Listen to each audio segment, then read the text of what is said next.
Today, we're going to hear about one of the original IRS racket squad agents and how he started out busting the mob and ended up working for them. Hey, all you wiretappers, good to be back here in the studio of Gangland Wire. This is Gary Jenkins, retired Kansas City Police Intelligence Unit detective. Glad to be back in the studio. I have a man on the line who's written a really interesting book called Confidence of the Mob, the IRS agent who took down the mafia and then advised them. So that's what's interesting about this. Here's a man that was part of the early racket squad with the IRS intelligence, who were the guys that went after the mafia and in all the different cities, and most famously in Chicago, and took down Al Capone. And he ends up in a conflict with his bosses over an informant, and then goes into business as an accountant and ends up advising Jerry Angelo and and childhood friends, really, because he grew up in the north end of Boston. So this is his grandson, Eddie and Sarah. Welcome, Eddie. Hey, thanks, Gary. Glad to be here. All right, guys. Now there's the book, and I'll have links to it in the show notes, as well as you can see the book over Eddie's right hand shoulder there. So you'll get it. Now, first thing I want to bring up about this book, Eddie, is I'm going to ask you a little bit about how you got into this, but about this QR code you have in there, guys. There's a QR code in there. I don't know, about a quarter of the way in. Tell us about that. What was your idea to do there? Yeah, so the QR code takes you to our website, which is it links to confidenceofthemob.com. And this project started off as me interviewing a bunch of people about my grandfather's story. So I have all these audio clips. I have all these documents that I found in the box that my mother gave me that really had my grandfather's complete career in there. So it's more of a evidence-based website where if you scan that QR code, you can access some of the documents, listen to some of the clips, buy the book, just learn more about the story overall. So it's a QR code is meant to be interactive, so you could take from what's on the book into your phone and just explore more. Right. Really interesting that with the new internet, and you can do so much more and make your what used to be just a hardcover paperback or hardcover piece of bunch of papers together, and you can go onto the internet and you can find so much more with really not that much effort and a little bit of effort on your part. I know that I did something like that with a book I did, and it's a little bit of effort, but it's not as much effort as is really, I think, for that to further instruct people, teach people what that life was like for your subject, because that's what you're trying to do, is you want to tell people what your grandfather's life was like. And Right. so that's, I think it was just ingenious of you to doing that. I haven't really seen that. I don't think there's probably other books that I didn't notice, but I had not seen that before. Anyhow, Eddie, let's go back. You're the grandson of Fred G. Pastore. Tell us how you got into this, your earliest memories of this. Did you know your grandfather when you were a little kid and probably didn't get the stories you wish you gotten more than likely out of him? But tell us a little bit about that. Yeah, so he actually passed away when I was 8 years old. So I got to know him for 8 years. He passed away in 1988. And then I knew my grandfather was always, when you see your grandfather, he's always happy when you're a little kid, one side of him. Always happy, generous, smile on his face, always laughing. Typical grandfather, give you candy when no one's looking, things like that. So typical grandfather. I found out later on that his life was much more complex than I had thought. And when I was younger, he had an office, so I'd go into the office and everybody would be doing accounting work. He'd have probably about he had about 6 or 7 employees, maybe more sometimes. I'd go into the office and I'm just a kid running around the hallways and sitting at the desks. My father worked there as well. And yeah, I'm just watching them push papers and write down numbers and stuff like that. So I didn't think it was too, I thought it was pretty boring. It was cool, but it was boring. But later I found out much more about him. Interesting. Yeah. So later on in life, how Yeah. did you stumble across this whole dualistic life he had in a way? I would maybe dualistic, not at the same time, but these two careers that he had. How did you stumble across that? So there was a box that my mother had in her attic, and it was an old Florida citrus oranges box, carton, and overflowing with papers. And she, about 10 to 12 years ago, she gave it to me and said, Eddie, I want to give you these documents. They're your grandfather's documents. I don't know what's in them, but they're yours now. So I said, okay, great. And I pulled out a couple of documents and I looked at them. One was like an accounting ledger, exactly what I expected, some numbers and things like that. And I put them back in the box and I said, let me put this on the shelf and I'll take a look at the other documents some other time. So a couple weeks later, I go back into it and I pull out some papers and I start seeing profiles for big names in organized crime that I had heard of in the past. Jerry Angulo, Raymond Patriarca, profiles on racketeers, Bernie McGarry, Doc Sagansky, all these huge folklore names from Boston, gambling and numbers and mafia times from the 1950s to the 1960s.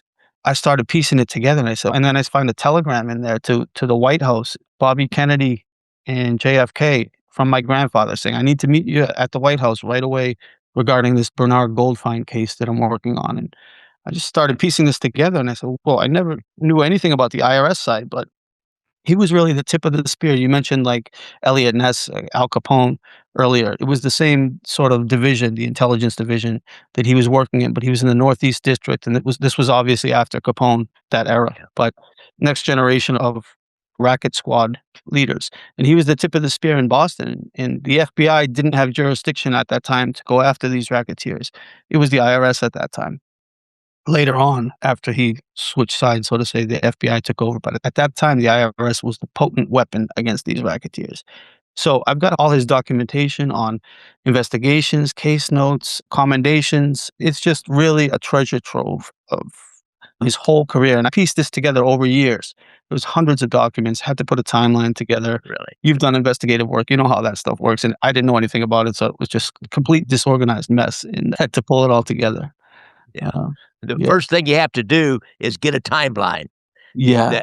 That is paramount when you're doing something like that. You have to get a timeline in order to keep things straight. Otherwise, it just becomes it's just you can never get it straight in your mind. Interesting. Yeah. That the IRS back in the day was the premier organization that and the federal Post narcotics office. people were the Oh, ones that went after the mafia, whereas the FBI wasn't.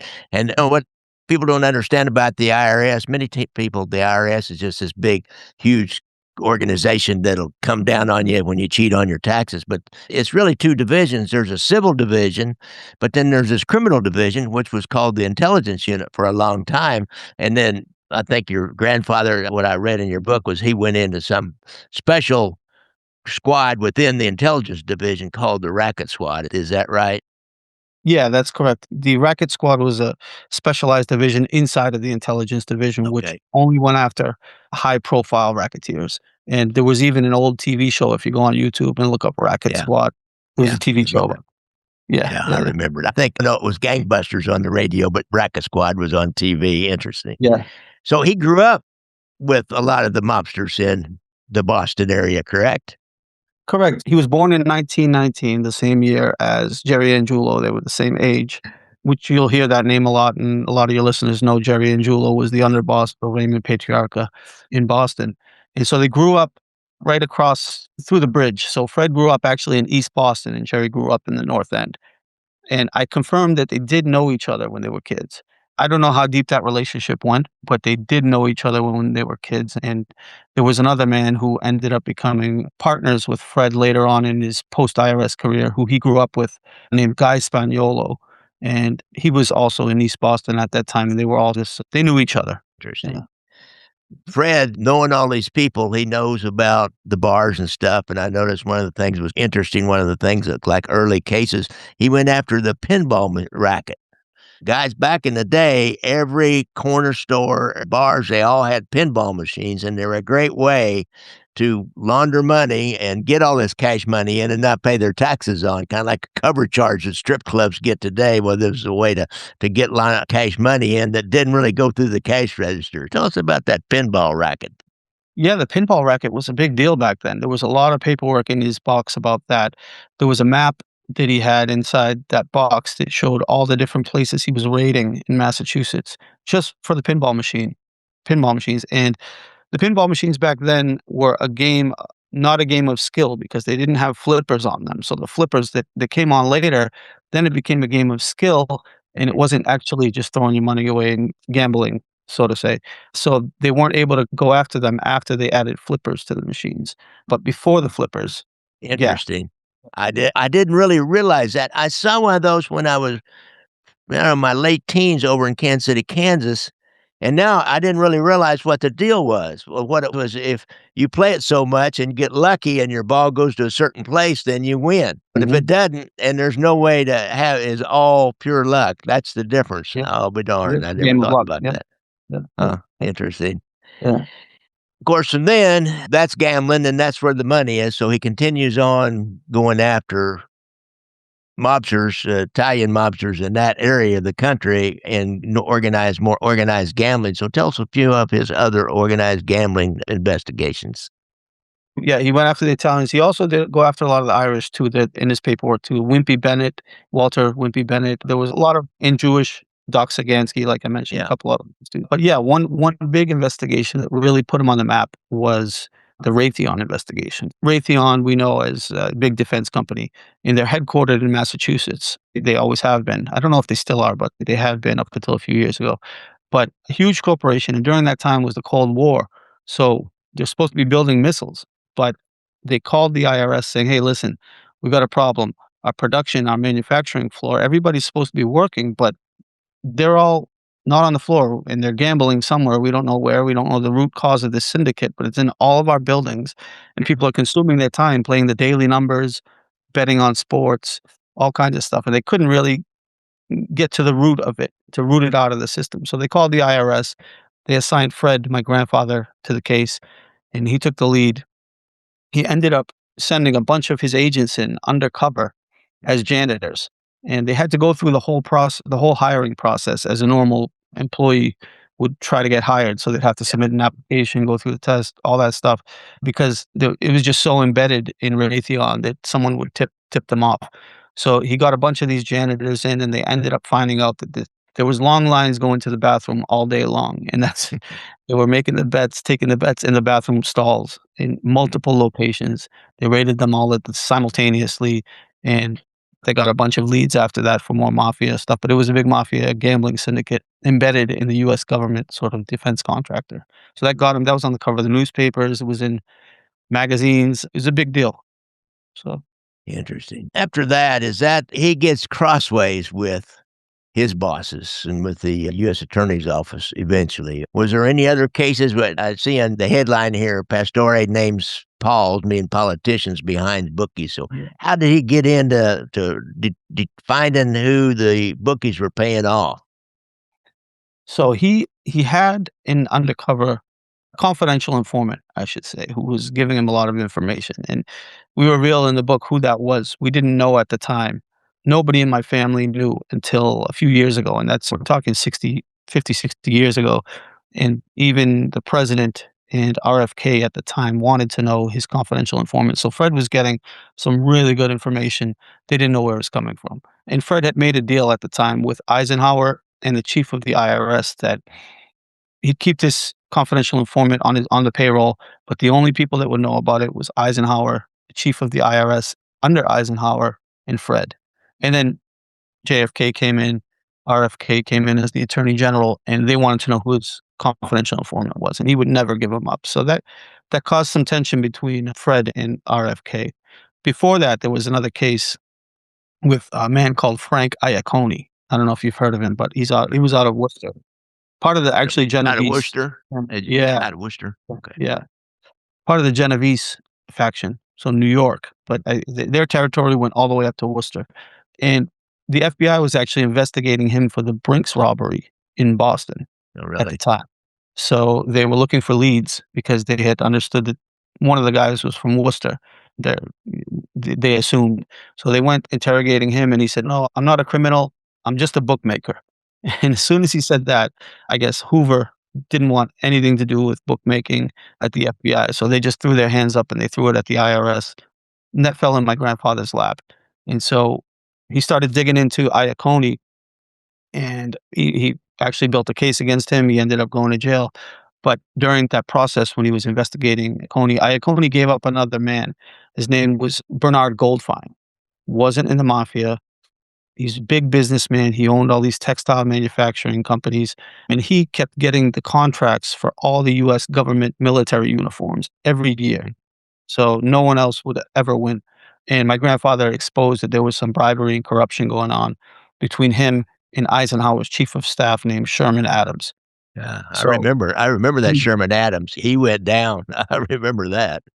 do you remember the Vicuna coat? That was the Yeah, big thing yeah, I back in forgot the day. about that. Somebody gave me this Vicuna coat. I never was sure what a Vicuna coat was, but yeah, I'd forgotten about that, the Vicuna coat. And everything, they found all these papers that the for Eisenhower to before he'd see it have to say OK SA, Sherman Adams. That was a big deal. Like he was spoon feeding Eisenhower all the anything that he wanted to have. Yeah, that's funny you remember that because that's Yeah, yeah, that was huge at the time in the 50s. yeah, for some reason, I bribed him with a lot of things, hotel rooms, cash, all these things, but the Vicuna code for some reason stuck in the media, Yeah. and that was my grandfather's work, was exposing that, and that was a big deal at the time, and after he exposed that, and with him not giving up that confidential informant, RFK wanted Fred out of Massachusetts pretty much, out of their crosshairs. We can get into that if you want, but yeah, that's the next What he want we because Kennedys, yeah. of course, were Boston area, New England based, and a lot of their people probably could then get in trouble with because of Fred Pastore and his bulldog attitude towards enforcing the law. Was that the deal? Yeah, Fred would follow the money. I know that's a common saying, but he really would follow the money, Uh, and from what I understand, I wasn't there, I didn't live at that time, but from what I understand, he followed the money and wherever it led him, and that led him right up to the White House. You know how politics are there, it's a dirty game, so I'm yeah, sure there might have been someone who gave money to the Kennedy, maybe even the same guy, Bernard Goldfein or somebody, and if yeah, Fred dug that up, they could get the same treatment Sherman Adams did, yeah, so yeah. they wanted Fred out of there. Yeah. So what happened then? It seemed like they were pressed him to reveal his informant or something, like, and he ended up either I quit or I have to give up my informant. Was that what it came down to? Hobson's choice like that? Yeah, it came down to that. They tried to actually reassign him to Syracuse, New York. Was really it was a demotion in pay and in actually title as well. So he would have been brought down. He wouldn't have been in the racket squad. He would have been down to Yeah, special agent again, and it would have been a step backwards. And they would have had him out of the mix in Boston. And that's really what they wanted to accomplish: is silence Fred. yeah, So he was faced with a decision: do I take that demotion and that's the end of it, or do what he actually did, which was took him back to his upbringing in East Boston. Tough, poor kid when you actually have to face the bully, I think, and that street grit that he actually said, "No, you know what?" He held his own press conference in downtown Boston, and he uh, said, "I'm resigning from the IRS today, and I'm opening up my own tax fraud defense firm right across the street." He wanted to view them out the window every day. He had a chip on his shoulder, and so he ended up advising the same kind of people and some of the same people that he was previously going after at the IRS.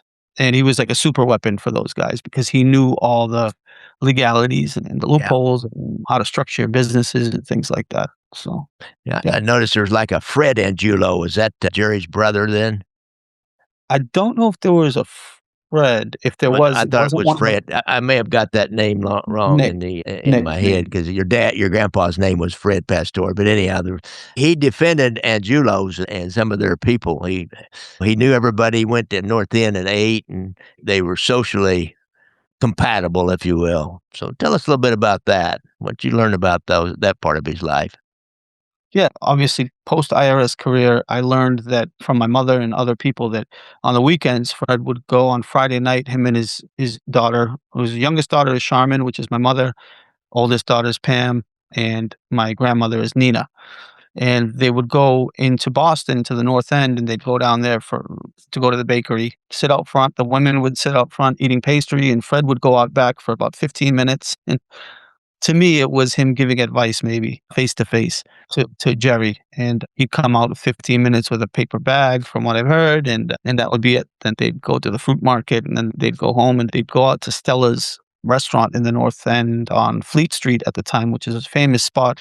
Even JFK, they used to go there, but it was a real famous spot. Fred would be there a lot with the family, and on the weekends, my mother remembers. So the Angulos, by the way, Jerry Angulo, there was 5 brothers who really ran their empire together, but Jerry was the head of it and the genius with numbers, and he shared that with Fred. They both had a genius with numbers, so that was interesting, and Nick would his brother Nick would go to Fred's house on Sundays, and my mother would call him Uncle Nick, He'd always bring something. One time he brought a pet dog for them. They had a dog and he'd bring all kinds of gifts, and they always saw the nice side to these people, but even in the office. When I went to the office and I met a couple of these people when I was young, I didn't know who they were, but you'd always see the nice side because Yeah. Fred was a golden goose, helping them keep their money, but most importantly, keeping them out of jail. So, Hmm. yeah. Interesting. That's that's quite a career switch. Were you in 98 Prince Street, the famous 98 Prince Street? I went to the North End and went around, took some pictures and stuff. It's nothing like it was described back in the day, other than it's really cool. Those little narrow brick streets and restaurants and everything. Talk about the North End over there. Yeah, the North End that's the Italian enclave of the city. Boston has different enclaves, different cultural enclaves, I should say. And the North End is the Italian. It actually was the Irish before the Italians. So a lot of people don't know that, but I didn't know the that. Italian section, and that's where there's world class Italian food, restaurants every 10 feet, and it's a tight knit community. Everybody knows everybody, especially back then. So you walk down the street, you'll see people hanging on the corner, and when you were a kid, you'd go get your fireworks there at the park and illegal fireworks and get whatever you want. But yeah, 98 Prince Street was where Jerry ran his sort of headquarters out of there, and they called it the doghouse. That was they knew they had eyes looking out for them as well, being there. So the whole neighborhood was really looking out for them. And eventually, the FBI caught them by wiretapping a vehicle out front. Yeah. Uh, yeah, so and inside, but yeah, it's really tight-knit Italian. If you come to Boston, I'd really recommend you go, especially if you wanna eat some nice food and see how there's still some remnants of how it used to be, like you said, those brick roads and things like that. It's pretty nostalgic and interesting. Yeah. Yeah, Yeah. it's really cool. I'd highly recommend any of you guys, you go to Boston, go to the North End and eat and just walk around. It's really nice, although it's pretty busy on the weekends. So a Yeah. lot of people down there, man. Yep. And some of the restaurants, there were long lines to get into them around dinner time. Yeah, try if you can make a reservation, try to, if not Yeah, yeah, I'd good bakeries recommend too. that. The Yeah. nicer places, I can't even remember the names of them now. I had them that day, but anyhow. So I'm gonna flip back just a little bit. I jotted down a note about Frank the Cheeseman Cucciara, who was at Appalachian. Who was the consigliere, I think, for Patriarcha. I believe your grandfather went after him or had some dealings with him. Do you remember that? Yeah, there was some documents in the box about him, and they were tailing him. He was definitely the consigliere for, Raymond at the time, and there were documents that Fred's team was actually tracking him. They were watching him. He was going to Cuba, back and forth to Cuba Mm. at that time, and so they thought he was moving money or just setting things up with a casino, things like that down there. They couldn't I don't know if they actually got him to go to jail. I don't remember if they were able to prosecute him, but they were checking him at the airport. I remember they checked his passport, but he was a money man as well. So he was known to be like the bank at that time. Did your grandfather have any trouble, his own troubles with the IRS? After did they come after him or try to go after him at any point in time later in his career? Usually they Yeah, do. They can be pretty vindictive. I've seen it here where an FBI agent then becomes a white collar crime lawyer. And boy, I tell you what, his old buddies, a friend of mine went like that, and he was surprised. He was shocked how his old friends from the bureau treated him. So did he have any problems like that? in fact, he had a big problem like that. As soon as he wouldn't give up his informant's name, that became a problem. Actually, the FBI called him in one of the documents that I have. It's a memo that he wrote right after he came back from the FBI interrogating him. So he was told to report to the FBI in Boston by himself, and this was from his IRS superiors to say that they want you over there. You got to go talk to them. And so he went over there, and there was two agents in the room with Fred, and they interrogated him, asking if he had taken bribes at all. Uh, And Fred he outwitted them, saying, "I can't say anything. This is an ongoing investigation. If you want me to say anything about this, you're gonna have to get my superiors to sign off on this," and whatever the process was. And he felt like it was unbelievable because he said, "Who's accusing me of this?" They wouldn't tell him, but eventually he figured out that it was this textile manufacturer that I mentioned earlier, Bernard oh, Goldfein. go for it. His sort of right-hand woman, her name was Mildred Paperman. She'd already been convicted, and so was Bernard Goldfein, but they had said that Fred was taking bribes from them. So they're taking this information from convicted felons, and she said she had proof of it. So she had a check made out to the initials FGP. And who else? That's Fred's initials, Yeah. Fred G. Pastore. So Fred started laughing when they pulled that out. And he said, "Do you guys have any idea who this is? It's not me." And it was for Maine Senator Frederick G. Payne with the same initials. And that was easily documented in his paperwork that he was accepting bribes from gold finds. It was really interesting how he outsmarted them, and I guess they didn't do their homework good enough. But they went after him hard, and even after he left the IRS, they tried to. I think one of the documents says you didn't report $2 of your tax income or something like that. Just busted his chops. Oh And, my God. I'm in a heap of trouble then. yeah, but the thing that he did have, and I can't say it for sure, but he did have in his back pocket was a list of police and politicians that did take bribes, and that's what up Yeah. in that newspaper behind me. He was supposed to release this list. The media believed that he was gonna release these names during his press conference. He didn't, and I believe that was an insurance policy that he kept in his Uh, pocket, keep them away. That's my belief. I can't confirm that, but that's yeah. my sort of theory on that.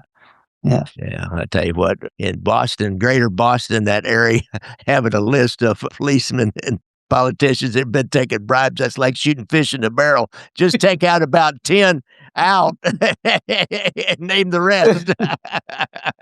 Tell you what, I do have that list. It was in the book. Oh, do you? Oh, really? Yeah, yeah. But Is that I gonna think be on your website? Is that gonna be on your website, or you just keeping that to yourself? I thought long and hard about that, and I Ah, think it's fair to ruin or tarnish any family or anything like that, so I that's not yeah, gonna come out. Um, yeah, interesting. that has Yeah, nothing to do with me, not my place to I'd have to agree with that. That those were different times, different days, yeah, and there's no use hurting in what would be innocent people today with that kind of information. Especially Boston seemed like it's a small community in a way. It's not like New York where you're spread out over all these boroughs, and Los Angeles where you're spread out over 25% of the state. It's more like Kansas City, more like a small area that is Boston, and so a lot of people, everybody knows each other in some manner. yeah, exactly. Couple of degrees of separation, if that. Yeah, Yeah, interesting. yeah. All right, Eddie and Sarah, Confidence of the Mob, the IRS agent who took down the mafia and then advised them. So a really interesting book, guys. I'll have links to the website or to the Amazon page where you can buy this book. I'd highly recommend you buy it. And when you do, go in there. See, I don't know, it's about a quarter of the way in, and find that QR code and go to that website and listen to some. I listened to a couple, three of those interviews. Really interesting stuff. That off the stuff that you can't get everything in, but it's interesting to understand about that. Thanks, Gary. Yeah, that's a upcoming podcast. We're gonna have all full interviews and all that stuff with all Oh, the okay. people. Are you gonna do one yourself or with somebody there in Boston? Yeah, it's not gonna be a live podcast, it's actually a bunch of clips thrown together, so I see. Okay. yeah, we put it all together. It's taken a couple of years so far, 12 episodes. We've got IRS agents in there, mafia Uh-huh. members, we've got Fred's ex-clients and family. It's really interesting, so you All can right. check That'd that be out on the interesting. website. Yeah. Yeah. When is that coming? So, we're shooting to start releasing at the end of May, so last week of Okay. May. Yeah, Okay. I'll look not that forward. far away. I always need another podcast to listen to myself. Yeah, yeah. It's only gonna be 1 season, it's not gonna be a multiple Yeah, season thing. that was my next question. It was gonna be a limited edition, if you will, Yeah. limited season. You're not gonna keep going year in and year out like I do. Yeah, no, there's not enough content, but we'll do behind the scenes and Yeah, we'll do some live stuff in Boston and things like yeah. that. So Okay. if anybody knew Fred or of him, please contact me too on the website. Okay. I'd love to hear All about him. right. Yeah, All right, great. All yeah. right. Eddie and Sarah, I really appreciate you coming on the show. Thanks, Gary. Great to meet you. Thanks, Gary. Great to meet you. Thanks, Gary. Great to meet you. Thanks, Gary. Great to meet you.